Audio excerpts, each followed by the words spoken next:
Assalamualaikum warahmatullahi wabarakatuh. Kakak-kakak level 5, bagaimana kabarnya di hari Jumat ini? Semoga semuanya selalu diberikan kesehatan dan diberi perlindungan oleh Allah Subhanahu wa taala.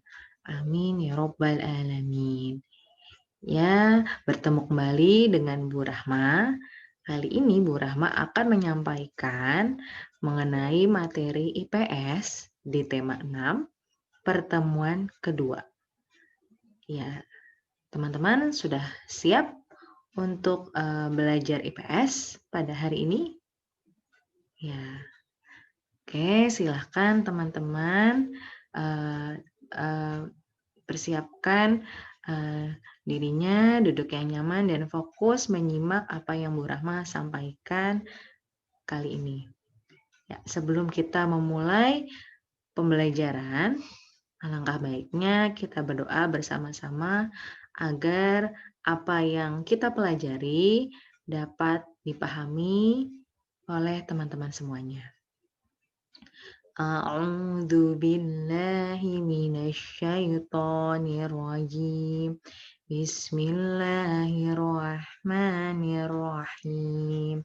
Raditu billahi robba wa bil islami dina wa bi Muhammadin nabiyya wa rasula. Rabbi zidni ilma warzuqni fahman. Rabbi shrah li sadri wa yassir li amri wahlul 'uqdatam min lisani yafqahu qawli. Amin ya rabbal alamin.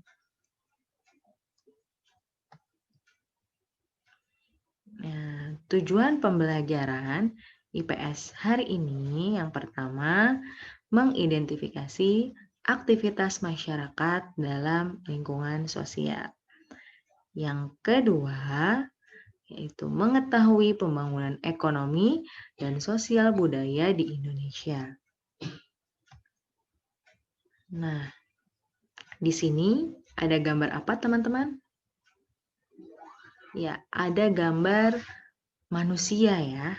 Manusia dimulai dari ia kecil sampai ia tumbuh dewasa dan hingga tua. Nah, manusia itu dia tidak bisa hidup sendiri ketika bertumbuh. Dia membutuhkan orang lain untuk ia bertahan hidup. Ketika dia butuh makan, butuh tempat tinggal, butuh pekerjaan, semuanya dia pasti membutuhkan orang lain.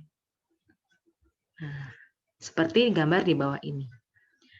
Manusia termasuk makhluk sosial yang tidak dapat hidup sendiri.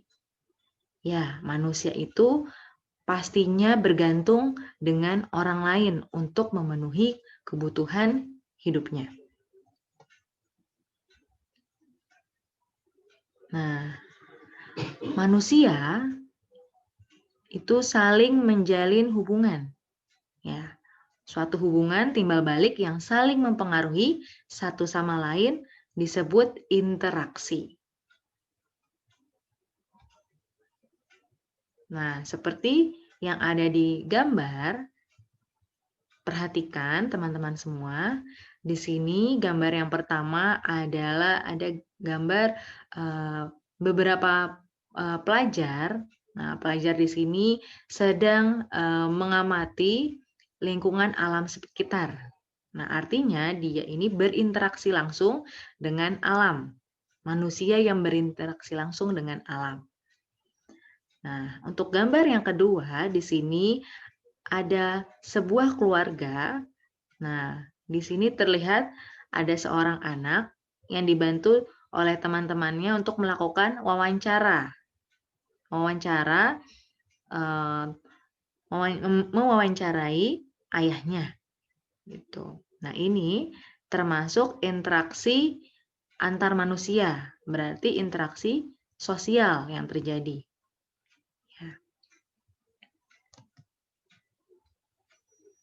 Jadi, manusia harus menjalin interaksi dengan lingkungan sekitar, baik di lingkungan alam maupun lingkungan sosial. Nah, di sini aktivitas masyarakat dalam lingkungan sosial. Di sini ada sebuah gambar, ya, gambar sebuah lahan pertanian yang luas, ya, dengan sistem pengairan yang sangat rapih dan indah, ya.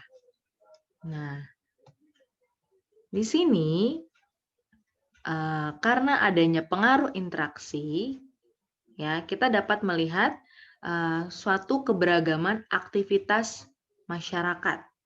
Ini pengaruh dari interaksi manusia dengan alam, bisa kita lihat.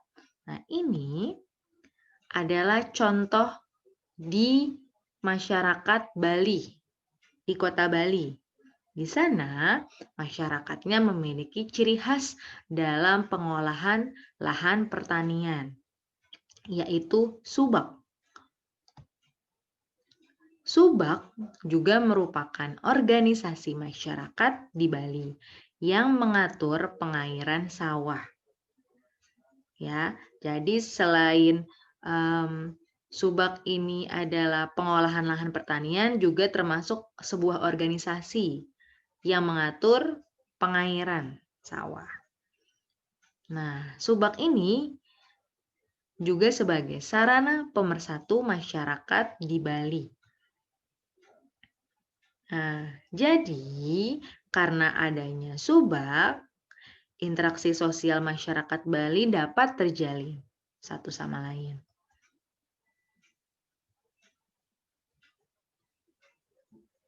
Ya. Kemudian subak ini merupakan salah satu metode teknologi dari budaya asli petani Bali.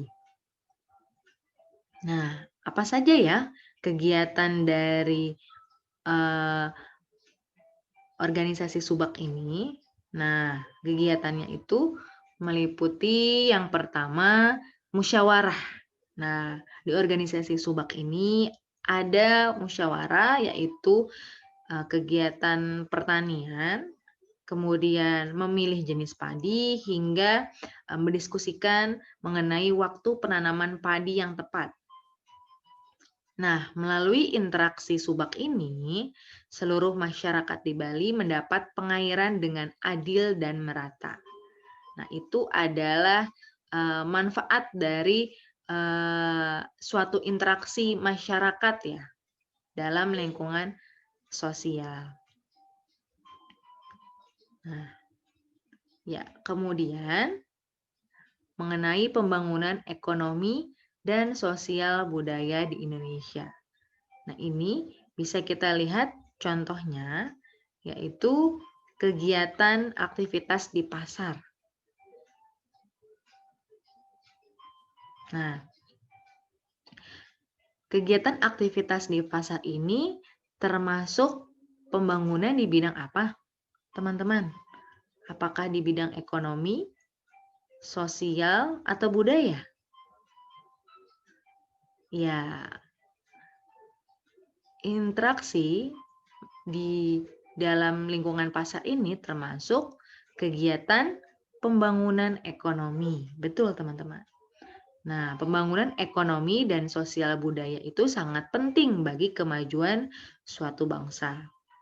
Nah, faktor yang mempengaruhi hal tersebut adalah adanya interaksi antar individu ataupun kelompok di dalam suatu lingkungan. Nah, di sini karena adanya pembeli dan penjual berarti terjadi interaksi antar individu, ya, di mana pembeli itu memerlukan suatu produk bahan makanan untuk memenuhi kebutuhan hidupnya, dan si penjual ini menyalurkan barang dagangannya yang berasal dari apa, teman-teman? Berasal dari petani yang memproduksinya. Gitu. Jadi di sini pedagang ini menyalurkan barang dagangannya.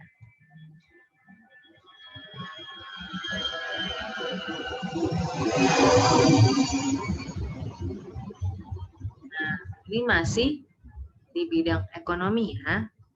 Nah, tadi Bu Rahma menjelaskan mengenai kegiatan jual beli di pasar.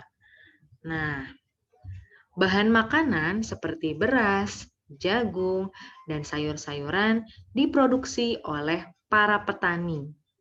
Ya, jadi para petani ini karena mereka memproduksi bahan makanan, makanya mereka disebut apa, teman-teman? Masih ingat tidak? Orang yang memproduksi disebut apa, Kak? Apakah produsen, konsumen, atau distributor? Ya, jawabannya adalah produsen. Karena para petani memproduksi. Ya, peran petani di sini dalam kegiatan jual beli di pasar, mereka menyerahkan bahan makanan kepada para pedagang. Di mana selanjutnya para pedagang berperan sebagai penyalur barang produksi yang dibutuhkan oleh pembeli. Nah, berarti di sini para pedagang bertugas sebagai apa ya, Kak? Apakah distributor, konsumen, atau produsen? Ya, kata kuncinya adalah penyalur. Ya, penyalur barang produksi artinya pedagang ini bertugas atau berperan sebagai produsen. Kemudian sedangkan pembeli dia bertugas atau berperan sebagai konsumen yang memerlukan bahan makanan untuk kebutuhan hidupnya. Ya. Nah, di tempat di pasar ini terjadi transaksi jual beli antara pedagang dan pembeli. Nah, proses tersebut akan terus berlangsung sehingga terciptanya pembangunan ekonomi di daerah tersebut.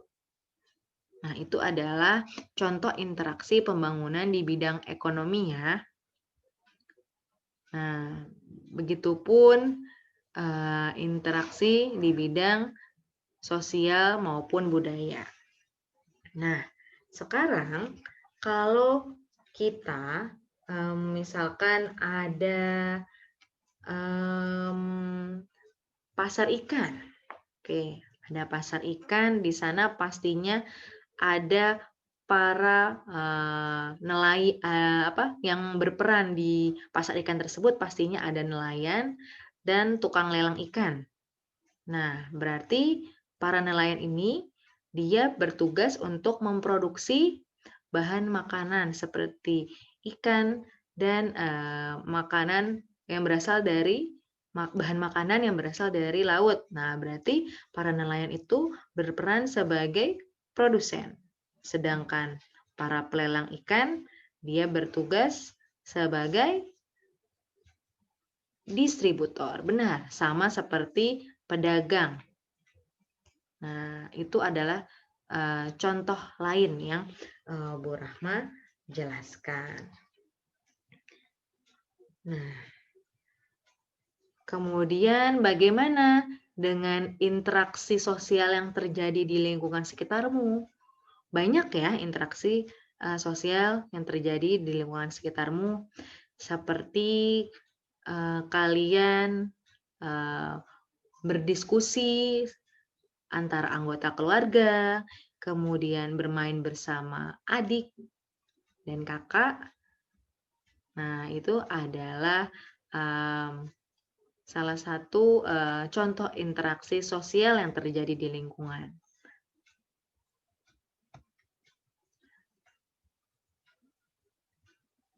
Nah, mungkin itu saja dari Bu Rahma. Ya, semoga apa yang Bu Rahma jelaskan dapat dipahami oleh teman-teman kelas 5 semuanya. Ya, saya hamdalah, alhamdulillahirobbil alamin. Ya, teman-teman semuanya setelah ini akan ada latihan soal yang teman-teman harus kerjakan. Dan teman-teman harus menyelesaikan tanggung jawabnya ya. Oke, terima kasih. Bu Rahma pamit undur diri.